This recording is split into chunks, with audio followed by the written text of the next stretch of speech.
Imana yambwiye ngo nubwo babwiye biriya bakavunira ibiti mu matwi bamwe bakaba babyumvisha ari bakeya message yego wayitambukije. Imana irambwira ngo ngire ugende ubabwire nanone basenge kuko nagiye kora nkabona hari igihugu cyo muri Afrika kigiye gufatwa n'ikintu cyitwa inkongi y'umuriro ukomeye cyane. Ibyabaye muri Los Angeles ntago birari ibintu ahubwo ibintu bigiye kuba muri iki gihugu cya Afrika ni ibintu bikomeye cyane. Nabonye inkongi y'umuriro ikomeye cyane, mbona abantu barahiye kuzimya biranga, amazu arakongoka, amamodoka arashya, mbese bimera nk'ahantu nk'igihugu cyabayemo intambara idasanzwe. Ariko byari biturutse kuko banze kumvira. Urumva Uwiteka bafashe ikizira bagitereka hagati muri icyo gihugu, ntago abantu bagitinya.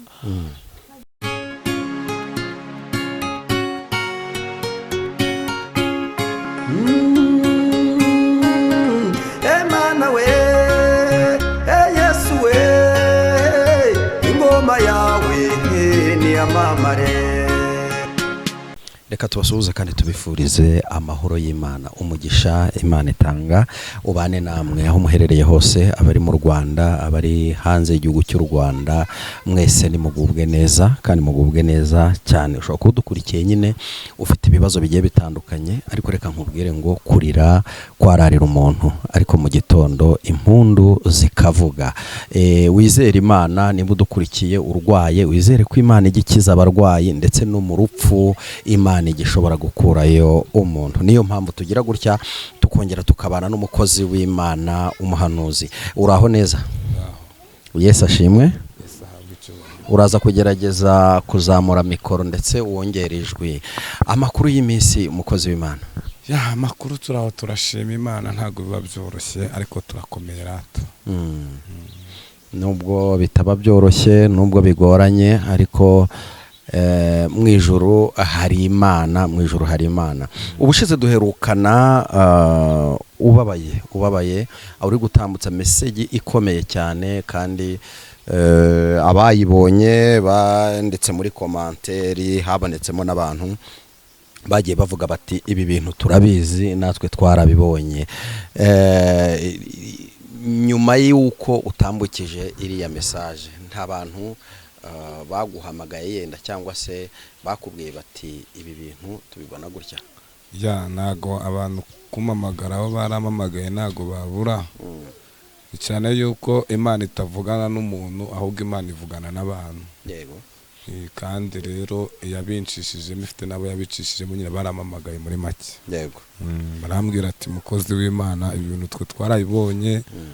Hari wambwiye ati iyo message ngiye nayibonye 2005. Yego. Hari wambwiye ngo yayibonye 2016. So rero urumva ntago Imana ivuga rimwe. Yego. Ahubwo ihora iganiriza abantu. Yego. Ubwo rero neka kari ngewe yashimye ko yuko nabitambutsa nyine abantu bakabimenya n'abatabizi kugira ngo bave mu rujijo. Nuko ibintu bimeze. Urakoze cyane. Mbere yuko tuza gukomeza ikiganiro cyacu, abadukurikiye bari kwibaza batese kuki bahise bakomeza kuganira batarabanza gusenga Imana nk'uko bisanzwe. Reka ngusabe kugira ngo ubanze usenge Imana. Uri Imana nziza, uri Imana ivuga bikaba, uri Imana itegeka bigakomera, urera kandi urakiranuka, urarufa ukaba omega.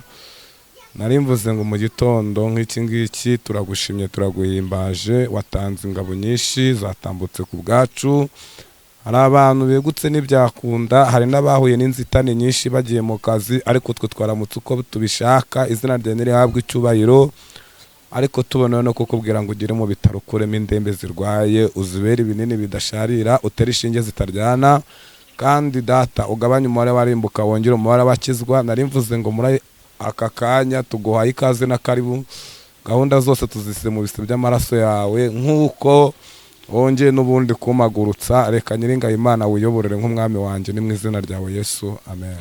Duherukana uri muravuga uti nyuma y'iyi message ntanze abantu baze dusenge Imana, kuko nanjye ngiye gusenga Imana. Ese washoboye kwitabira gahunda yo gusenga, cyangwa se wabonye n'abaguhamagara bakubwira bati mu by'ukuri turafatikanyije muri aya masengesho? No kuvuga ngo telefone narazakiye ndumva zigera kuri 3. Zimbwira ko tugomba gusenga. Yego. dayeri hari n'uwaje no kundeba hari n'uwaje no kundeba turasengana turafatanya ndumva ntabwo twasengeye ahangaha mu rugo twagiye ahantu gusenga nyine twirwanayo yego abandi bo twakomeje nyine mu buryo bw'umwuka kuba turi kumwe ariko nkeka yuko n'abatarabashije kuboneka rata nkeka ko bamwe muri bo Imana yabashoboje. Yego bishatse kuvuga ngo dushobora kwizera tudashidikanya ko ruriya rupfu rw'uriya muntu umwe mu ba perezida nk'uko wari wabihanuye rushobora kuba rwarakuweho.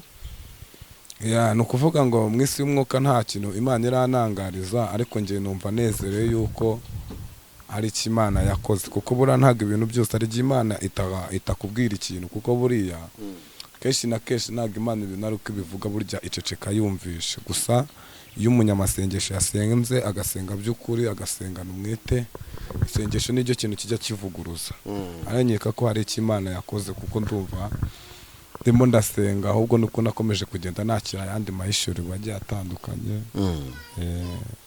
Nibyo wagiye wakira amahishurirwa atandukanye ni nayo mpamvu waduhamagaye kugira ngo uze kuza kuyatambutsa turaza kuguhereza umwanya kugira ngo n'ubundi utambutse ubutumwa cyangwa se message watugeneye uyu munsi.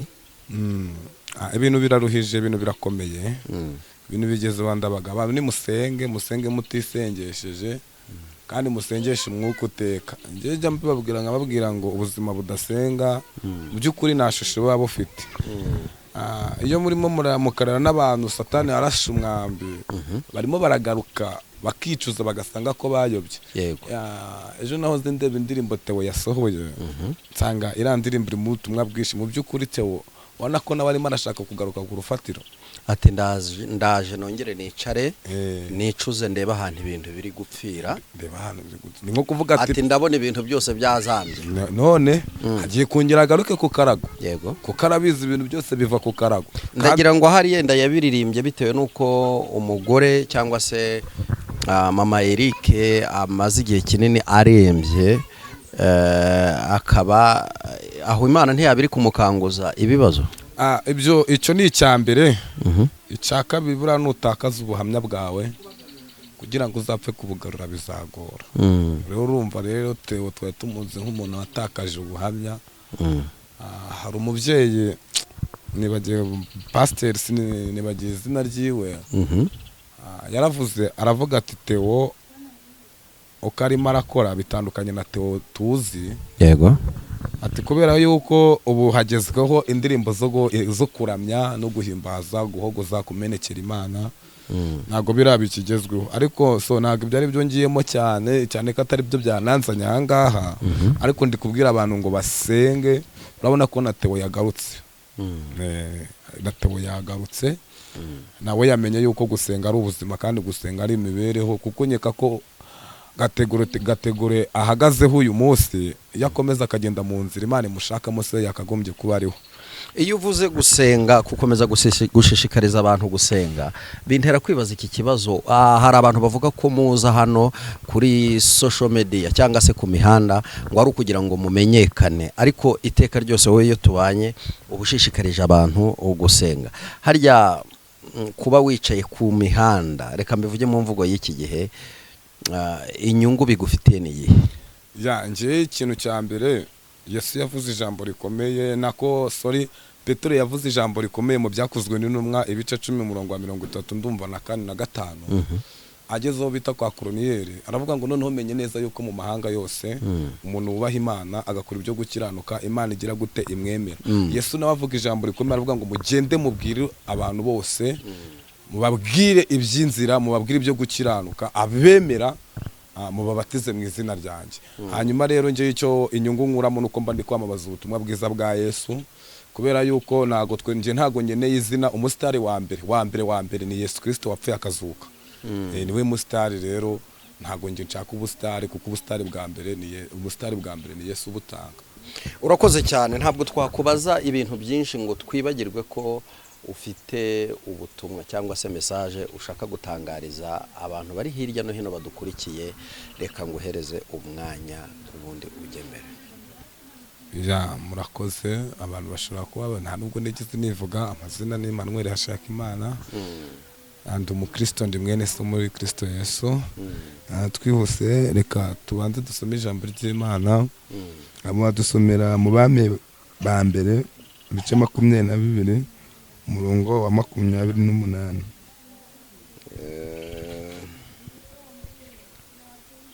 Abami ba mbere ibice 22 umurongo wa 28. Kadusome mu izina rya Yesu Kristo. Mikaya aravuga ati, nuramuka utabarutse amahoro, Uwiteka azaba atavugiye muri nge. Kandi aravuga ati, murumve namwe rubanda mwese. Komeze. Imana ikumera umugisha. Reka ngusubiremo nimba ari wo gusa. Nta kibazo. Mikaya aravuga ati, nuramuka utabarutse amahoro, Uwiteka azaba atavugiye muri nge. Kandi aravuga ati, murumve namwe rubanda mwese. Mwakire neza ijambo ry'Imana. Turishimiye Imana. Ijambo ratubwiye ngo Mikaya aravuga ngo nuramuka utabarutse amahoro, izaba atari Imana yavugiye muri njyewe. Yego. Abantu murimo murajya kure y'Imana atari ko byakagombye. Imana mwayifashe nk'itenesi, abantu mwabigize ndabimenyereye, ariko nukuri igihe kigiye kugera Imana izikine finale. Uyu ni umugabo bita Ahabu. Bibiliya igaragaza uyu Ahabu, ndagira ngo nkwibutse ko yayoboye imyaka 22 arangije ariyongeza, ariko yiyongeza akora ibyangwa n'amaso y'Uwiteka. Hanyuma uyu Ahabu ndagira ngo nkubwire ngo ni igihe Imana yari yarafashe Israheli igicamo ibice bibiri. Ahabu ayobora imiryango 10, Yehoshafati nawe ayobora imiryango 2. Hanyuma ngo igihe kiragera barihuza bashaka kujya gutera i Ramoti Galeyadi kugira ngo naho bahazungure kuko hahoze ari Israheli. Ariko umwami Yehoshafati atarajya gutera i Ramoti Galeyadi abaza umwami Ahabu, aramubaza ngo nubwo tugiye gutera, tugiye gushaka ubwami, kongera ubwami, twabanza tugasenga tukabaza Imana nimba bino bintu ibirimo.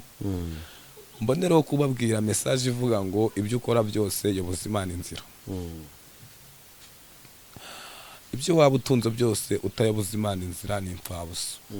Ibyo waba utunze byose udafata igihe ngo usenge ni impfabusa. Hanyuma biravuze ngo nuko umwami Ahabu atumizaho abahanuzi b'Uwiteka 120. Hanyuma bakimara kuhagera, jambo rirambwira ngo nuko mu ijuru inama iraterana. Imana ishaka uwo yatuma ngaze yihinduranyije abeshye ko umwami Ahabu i Ramoti Galeyadi azayitabaruka. Biravuze ngo inama ikimara kurangira mu ijuru haboneka umwuka w'ikinyoma. Yego. Uravuga ati njyewe ndagenda mbwire umwami Ahabu ko i Ramoti Galeyadi azagira gute, azatabaruka. Hanyuma iyo usomye mu Bami ba mbere ibice 21 ugasoma umurongo wa 24, hagaragara ubwo Ahabu yari agiye kuzungura uruzabibu rwa Nabote, Imana igahagurutsa umuhanuzi bita Eliya. Ariko yamubwiraga ngo aho imbwa zarigatiye amaraso ya Nabote, inaha yawe zizagira gute, zizayarigatira. Aho kanya Ahabu agacika intege akihana. Imana ikabwira Eliya ngo genda umumbwirire ngo sinyimwishe, ahubwo nzabikora ku ngoma y'umuhungu we. Hanyuma Bibiliya iravuze ngo nuko muri ako kanya umwuka w'ikinyoma uramanuka. Abahanuzi 120 bose bahanura ko umwami Ahabu azatabaruka i Ramoti Galeyadi amahoro. Ariko Yehoshafati akibyumva agira ikibazo, aravuga ati kuko abantu bose bavuga ko ari amahoro, ese hari umuntu waba usigaye byibura nawe ngo tumuhamagare tubashe kuba twamubaza adusengera? Ababwira Yehoshafati aramubwira ati nukuri hari umugabo bita Mikaya.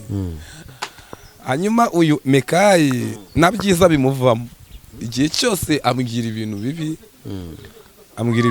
nibyo bimuba mu kanwa ke. Yoshafati aramubwira ati nta kibazo nawe mwamuzana tukagerageza. Nuko batumizaho Mikayi, ariko bagiye kumureba abandi bahanuzi baramubwira ati Mikayi, twe twahanuye iby'amahoro, nawe nugerayo uvuga iby'ukuri, uhanura ibyo twahanuye. Naratangaye ngo Mikayi bakimara kuhamugeza, Mikayi avuga ijambo rikomeye, aravuga ati njyewe mwami genda utereramo Galeyadi ni amahoro. Aha baramubwira ati ariko Mikayi ko tuziranye koko, njyewe ndakurahiza inshuro 3. Ubonye koko ndi butabarukiramo Galeyadi inshuro ya mbere, iya kabiri, iya gatatu, aramubwira ati ni ukuri.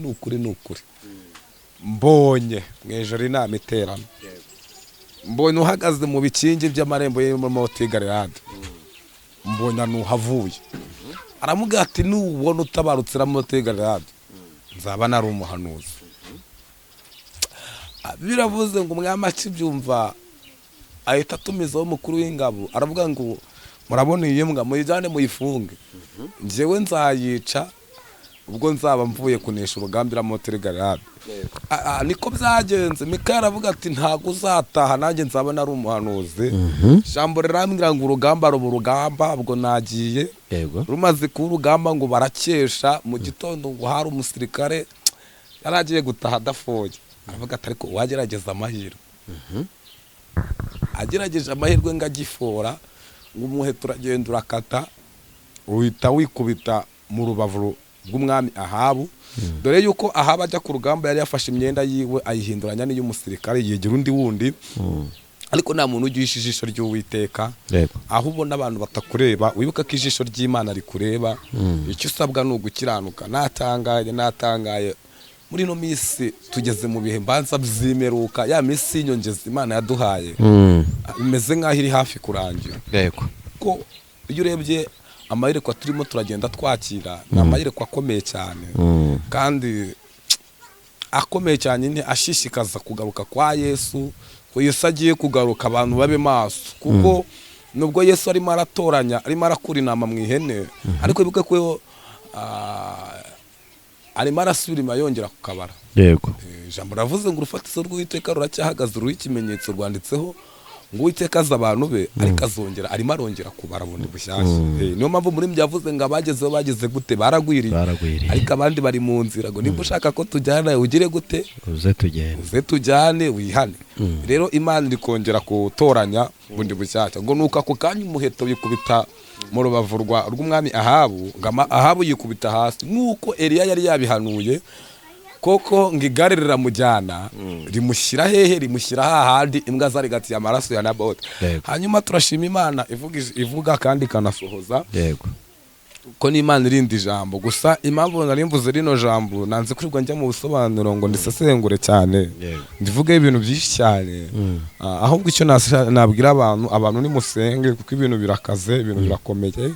Amazi si yayandi, abantu ni muhindura inyogo, muhindura urucundura. Yesu muri Luka, igice cya muri Luka, ubutumwa bwiza nk'uko bwanditswe na Luka, ibice 5, haravuze ngo nuko Yesu abwira Petero, aramubwira ngo hindura urucundura. Banyarwanda bantu muduteze amatwi, ba diaspora, muhindura urucundura, muhindura uburyo bw'amasengesho. Wasengaga rimwe asenge 2, wasengaga 3 asenge 4. Narababwiye ngo si igitangaza kurya si ikibazo, ahubwo ikibazo ni ukumara iminsi 30 kwezi kukarangira udafashemo umunsi wo kwiyiriza ngo utange igitambo cy'umubiri. Icyo nicyo kibazo. Kandi reka mbabwire, isengesho nicyo kintu kijya hejuru, kikajyaho Imana ituye, kigatera Imana kuza gukora. Ntabwo nzi ubuzima budasenga nta shusho buba bufite. Abantu musenge, muhindura urucundura, muhindura uburyo. Nakunze Abayuda, nakunze Abayuda. Abayuda ngo bari bagambaniwe, bahaye iminsi 5 yo kuba bavuye ku ikarita. Umva igitangaza, ngo nuko bambara ibigunira barasenga, bafata yitatu. Mumaze gufata yitatu, ayitatu aragenda nyeganyeza intebe y'Imana. Ngo Imana irururuka muri ako kanya, irangije bahereza ijambo ku banzi babo. yego Urumva ni igitangaza. yego Rero abantu musenge kuko nanjye uri kwibabwira, nanjye negetswe gusenga nubwo nsanzwe nsenga, ariko negetse gusenga kuko gusenga nibigira umupaka kandi na rwego wageraho utakenera Imana. Gusenga ni ubuzima. Ubuzima budasenga nta shusho. Dusenge, twiyirize, dufate iminsi dusenge, dutabaza Imana kuko ijuru riratabara, ariko ritabara umuntu wagize gute, watabaje.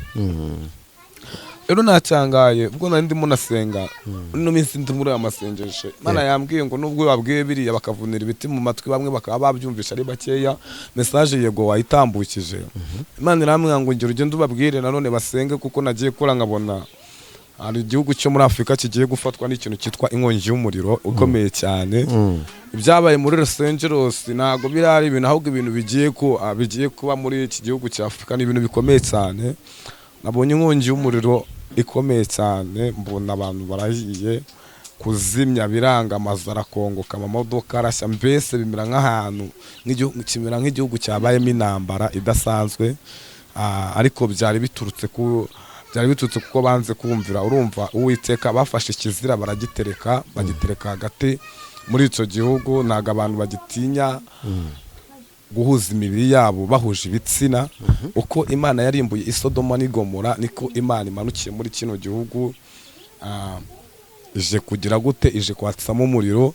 Ariko muzi ubwenge, mwasenga, kandi natwe tuba twabishuriwe, tuba dutegetse gusenga. Niyo mpamvu tuba tuje ngo tubitange, namwe mubyumva mudufashe gusenga. Kandi aba bantu disi bihane, basubire ku rufatizo, begera Imana aho gutinda mu by'isi, ahubwo batinda imbere y'Imana. Imana ibagirire neza. Nyeka yuko nta kintu cyakoreye mu bwisho kitazajya ku mugaragaro. Iyo Imana ituzanye hano, iba ituzanye kugira ngo tubaburire, kubera ko Imana iba yabishimye. Hari abo Imana ihereza amahishurirwa, ikabahereza amamesaje, ariko nibemerere ko baza kuri kamera kubivuga. Hari n'abo yemerera ko baza kubivuga, nk'ubu nkanjye hari ibyo mba nemereye kuvuga n'ibyo nataba nemereye kuvuga, kubera yuko iyo dusenze duhishurirwa bitandukanye, kandi umuntu ahishurirwa bingana n'uko yasenze. Rero abantu musenge, n'iki gihugu mu gisengere, Imana ikuremo ibyo biza. Ubushize narababwiye ndababwira ngo mbonye abantu barimo barahunga, mbonye mu bihugu bya kure abantu bari guhunga, bidakeye kabiri Los Angeles barahiye. Mvuga ibintu bikomeye, mvuga ngo hari indege, ibyo bamwe barabibonye. Yego nicyo nendaga kugarukaho. Mu bantu bafashe ubwo butumwa ndimo, wavuga ko hari indege igiye guhanuka, igiye gukora impanuka iturutse muri Leta Zunze Ubumwe za Amerika. Sinzi niba warabibonye. Byarabaye. Hapfamwe abantu 172. Ngiye narabikurikiye, ndumva nta numwe wanarokotse. Niko Imana yari yabimbwiye, ndaza ndabitambutsa, tuvuga ati mbonye indege ihaguruka iraza irashya, mbona ikoze impanuka. Nukuri byarabaye. Byarabaye. Ndumva naratanze ku manzi, nawo ndavuga ati mbonye abantu bahunga, mbona abantu barahunze bikomeye cyane, mbona ahantu harahiye. Los Angeles bageze gute barahiye. Ntabwo ibyo twebwe ntabwo tuba turi kubyirata, ahubwo hashima Imana isohoza ibyo yatunyujijemo. Ariko abantu musengere kino gihugu rata, musenge, kandi na kino gihugu abantu musengere kino gihugu cyo muri Afurika, ko ni igihugu ndabona kigiye guhura n'ibyago bikomeye cyane rwose. Hazasigara mbarwa abantu babarwa, ariko nyuma yaho ngaho y'ibyo byo kuba kizongera cyongere cyiyubake. Yego. Nikimara kwiyubaka batore ubuyobozi, igihugu cyongere kigira amahoro, cyongere kigwire. Ariko nimuba maso mugasenga, kuko mu bintu bimanuye Imana bibaje Imana, ntabwo natinya kubivuga, kuko Imana iba yabinyeretse. Ni cyacu ubutinganyi, kigeze Imana ahangaha, kandi noneho kigeze Imana ahangaha. Icyaha cy'ubutinganyi, ubusambanyi buri kuba bw'indengakamere. Ntago umuntu mukuru ari gutinya gufata umwana yabyaye. Imana yanjye, ntago umusore ari gutinya guhuza n'undi musore, urageza mikoro hejuru, ngo bajye mu buriri, ngo bakore ibyangwa n'amaso y'Uwiteka. Kandi ibi bintu Imana yambwiye ko no mu basenga no mu yitira izina ryabo byagezemo. haba mu bashumba ibintu byagezemo, mu bavugabutumwa byageze, mu baririmbe byageze. Ese ubwo ijuru turi gushaka niri? Ibi bintu rero biteye Imana kumanuka, ibi bintu biteye Imana kumanuka. Ari ibintu Imana biteye kumanuka. Abantu bajya bavuga ngo Imana ngo ije gukubura. Ntabwo Imana ije gukubura, kuko iramutse ikubuye mu mweyo hari utuntu dusigara hasi, umweyo utagifata. Imana ije gukoropa, Imana ije gukoropa, kuko nikoropa irasubira n'inyuma yumutse, ije gukoropa. Rero iki gihugu gifite ibyago, kuko ndabona amakuba n'ibyago bikimanukiye. Basenge nabwo ubwacyo kirabizi ko ubutinganyi bwuzuye, kirabizi ko ibi bintu byuzuye muri iki gihugu. Mbese ni ibintu bikomeye cyane. Ku manywa yaho abantu barimo baravusha amaraso abandi, barimo babarenganya. Mumenye ko uko gutaka kw'abantu kugera ku Mana. Rero niyo message nari mfite. Imana ibamera umugisha. Urakoze cyane. Nyuma ya message nta kindi nemerewe kurenzaho, ahubwo umuntu yakwifuza kuvugana nawe, umuntu akifuza gusengana nawe, nyemerera utambutse nimero yawe ya telefone. Nomero ni 07 30 62 21 0 07 30 62 21 0. Ziri no kuri WhatsApp. Murakoze. Urakoze cyane. Karibu n'isengesho. Uri Imana yera, uri Imana ikomeye. Ebe fodra imando ya sire tutaya bien sasoma enegrom imando ya sire. Turagushimye ko abanye natwe, turagushimye ko usozanyije natwe. Icyo twari tukubwiye ngo nugera ikasikasi ndetse n'ikusikusi, ugabanye umubare warimbuka, wongera umubare w'abakizwa, kandi Nyiringa Imana utabara intore zawe. Icyo nagusabaga bishobotse unyemereye Nyiringa Imana, wahagarika uyu muriro ugiye kumanukira muri gihugu cya Afrika. Ibyabaye Los Angeles twarabibonye, byari bikabije cyane. Nyiringa Imana turakwinginze, nuhagarike kuko nta cyakunaniye, kandi nabo basange Nyiringa Imana ubemeze iby'ibyaha, bapfukame bagusaba imbabazi kugira ngo bazaraga ubwami bw'ijuru. Kandi Nyiringa Imana turabizi yuko nitugutabaza uzadutabara. Turagutabaje muri aya masaha. Wigaragarije abayuda basenza yitatu, babona ijambo ku banzi babo. Natwe turasenze kandi dufashe ibihe byo gusenga. Nyiringa Imana nuvugurure, kandi turabizi yuko waravuze ngo nidusaba tuzahabwa. Natwe turagusabye, uri data wa twese, uri umubyeyi, natwe turi abana. Urakoze kubyumvishe ni mu izina ryawe Yesu, amen. Urakoze cyane wowe wabanye natwe. Nimba utarakora subscribe, kora subscribe, share ndetse wandike n'igitekerezo cyawe, kuko nacyo kirakenewe. Ibiganiro byacu nakagaruka. Shalom.